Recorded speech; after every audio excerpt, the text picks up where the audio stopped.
যদি যুদ্ধের সংখ্যায় 1,10,000 হয় 30 লাখ মারা যাবে করতে জনগণ নারী কি এতগুলি মারা হয় নাই, কারণ তারা চেয়েছে বাংলাদেশের জনগণকে বিভক্ত করে ধর্ম থেকে তাদেরকে বের করে নিয়ে আসা, এখানে নাস্তিকতা প্রতিষ্ঠা করা। এর অর্থ হলো তারা যুদ্ধে অংশগ্রহণ করে নেই, তারা ক্যালকাটায় বসে হেমা মালিনীর নাচ দেখেছে, সিনেমা দেখেছে, হিন্দি ফিল্ম দেখেছে। আমাদের 11টা সেক্টর ছিল, একটা সেক্টরে ম্যাক্সিমাম 10,000 লোক ছিল যোদ্ধা।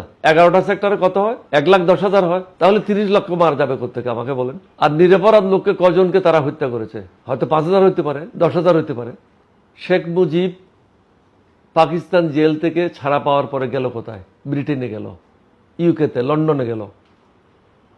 লন্ডনে গিয়ে ওখানে আমাদের খুব প্রসিদ্ধ একজন সাংবাদিক সিরাজুল ইসলাম বিবিসির, ওনার সাথে তার প্রথম দেখা হয়।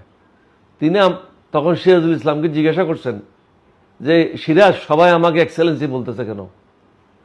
বলছে, তখন উনি ওনাকে সম্বোধন করলেন বঙ্গবন্ধু হিসেবে। বলে, বঙ্গবন্ধু আপনি জানেন না বাংলাদেশ স্বাধীন হয়ে গেছে? বল, তাই নাকি? কখন হয়েছে বলো তো?